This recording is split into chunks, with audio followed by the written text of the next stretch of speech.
we're here today to really celebrate a really special event, and this is the first public recognition of the gift that Jen-Hsun and Lori Huang have given us to name the School of Engineering Center. Now, if you look behind me, you will see a big hole in the ground, which is on its way to becoming a truly spectacular engineering center, and it will carry Jen-Hsun's name. So Jen-Hsun and Lori, on behalf of all of us, will find many ways and many different occasions to thank you, but this is an amazing thing that you have done for Stanford, and we really appreciate your gift. And we want to work with you going forward to create the School of Engineering headquarters here, which is going to, I think, make a huge difference at Stanford and also in Silicon Valley and the world. So thank you so much for your gift.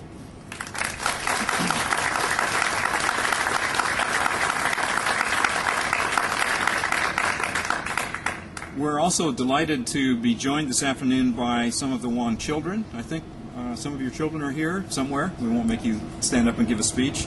Jen-Hsun's, you're hiding over here. Jen-Hsun's father and mother are with us as well.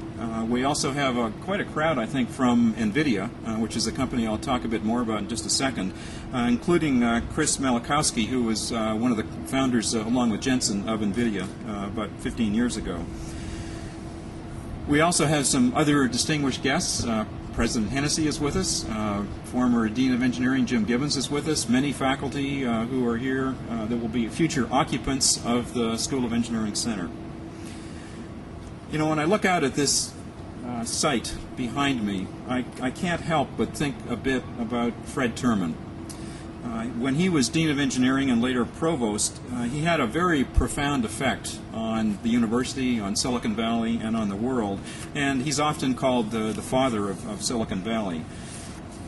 Fred he had a formula for success, which he talked about and other people have written about him, and that formula was hard work and persistence. It was dedication to clear goals. It was accountability. It was not settling for mediocre work either from himself or from others who were around him. And when you list those things, they actually don't sound very different, I think, than the things that have guided Jen-Hsun in his career. Jen-Hsun once described his career. He said, or at least his recent career with NVIDIA, he said, you know, I had a hunch, and I ran with it, and he created a semiconductor giant. And that is so typically Stanford, to have a hunch, to run with it, and to create something really very important. Under Jen-Hsun's leadership, NVIDIA invented the modern GPU industry and has become a world leader in visual computing. Jen-Hsun's made personal and corporate contributions, exceptional contributions to driving the development of this industry, innovation and long-term opportunities for the industry. It isn't all that long ago that NVIDIA was actually started, 15 years ago, 10, 12 years ago, I guess. And in that very short period of time, and through the vision that Jen-Hsun and others had, and through the very hard work of many of the NVIDIA people who are here with us today, they've created a company which is clearly a major force in the world today, and it's a company which is arguably positioned to lead all of us towards the next phase in computing. Jen-Hsun's become kind of the chief ambassador for the era of visual computing. NVIDIA's chips, I'm sure all of you know this, but NVIDIA's technologies and chips are used in something like 95% of all professional workstations. They're used in, they power Sony PlayStations. They're used in Audi's new car navigation system. And most recently they were used to enhance some of the programming that came from the Beijing Olympics in China. NVIDIA and Stanford actually have many deep and different kinds of connections. There are literally dozens, maybe hundreds of Stanford students who work at NVIDIA. I was talking with Jen-Hsun earlier, and he talked a bit about the impact that some of those Stanford students have had on NVIDIA over the years. NVIDIA is also a key research partner with us. They were a founding member, a key member of our efforts in parallel computing.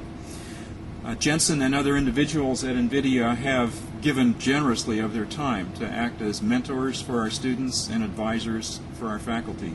Jen-Hsun, for example, serves on our School of Engineering Advisory Council, and he's been a terrific personal advisor to me on the many difficult issues that we face in the School of Engineering.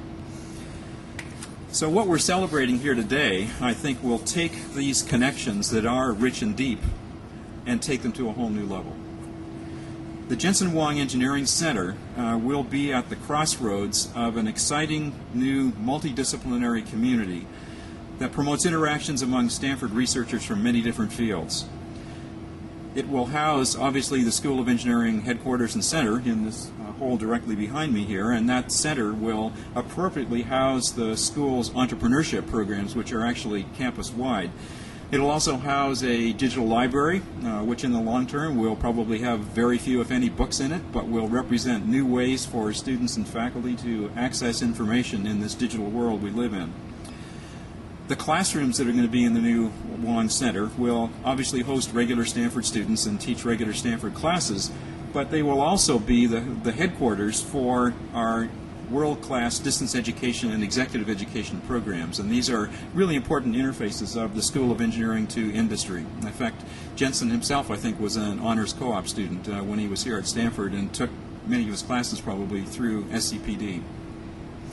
The indoor-outdoor part of the Engineering Center is designed to create sort of a 24/7 engineering commons, and this is a place which is going to be spectacular. I hope in a year and a half all of you will come back and join us in opening this Engineering Center. It's going to be, those of you who have been in the Terman building, which is the current engineering headquarters, may walk into that building and sort of react by saying there really isn't a there. You know, it's kind of a place where the engineering school is headquartered, but it isn't a place where there are obvious gathering places and places where students can work on projects together and things like that. So the engineering center we're building here will be completely different. It'll be a place that I think will be not only the intellectual but the geographic center of the western part of campus. It's going to be a go-to place for students across campus, for industry partners, and for visitors from all around the world. The center really constitutes the portal for this whole science and engineering quad that you'll have to imagine as I describe it a bit for you here.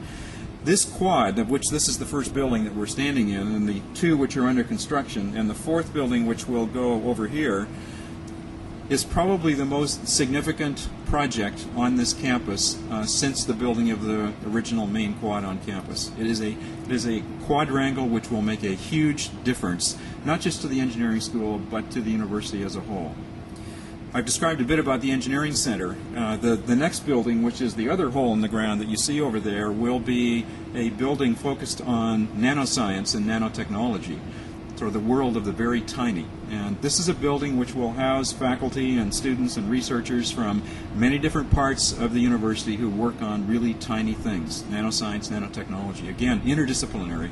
The final building, which will go over here as the last part of the quad, will house our new bioengineering department, which is one of the great successes in recent years in creating new opportunities for our students and our faculty. It's a program and a department jointly managed by the School of Engineering and the School of Medicine, again interdisciplinary, and it is a department which will, I think in many respects, be the center of gravity for the work here at Stanford in the life sciences in treating and diagnosing new diseases. So this is going to be a very exciting place once it's finished, and what you're seeing today here is really just the beginnings of it with the first building and the holes in the ground behind me. You know, as Fred Terman helped to build Stanford into a world-class university, he talked about his own role as being one which fostered a circle of relationships. Professors and students, industry and researchers, students and alumni, turning alumni into employers, inventors, builders, philanthropists. And Terman was immensely proud of those students who brought this full circle, who left Stanford, created vibrant industries and companies, and then came back and gave back to the university through their advice and through their financial help. Terman would be rightfully proud of Jen-Hsun, and we share that pride. With Jen-Hsun and Lori's gift, we move really a giant step closer to turning this hole in the ground into a School of Engineering center. And we move forward with a confidence and that new relationships and new circles will form, not only in that building, but in this entire quad. These relationships and these new facilities, we think, will not only change the School of Engineering and change Stanford, they will change Silicon Valley and they will change the world, just as Stanford has done over the last 50 years. Generations of engineers have played a really key role in Stanford's evolution. I talked a bit about Terman. Many of these engineers who were students here have supported the buildings that you see around you. The names you'll recognize: Hewlett, Packard, Moore, Green, Gates, Allen, Clark. and now we add Jerry and Jen-Hsun. But the men, the names of these people represent or span obviously several generations, but the men, each of them, share traits of greatness as entrepreneurs, as leaders, and as philanthropists. Please join me in welcoming Jen-Hsun Huang.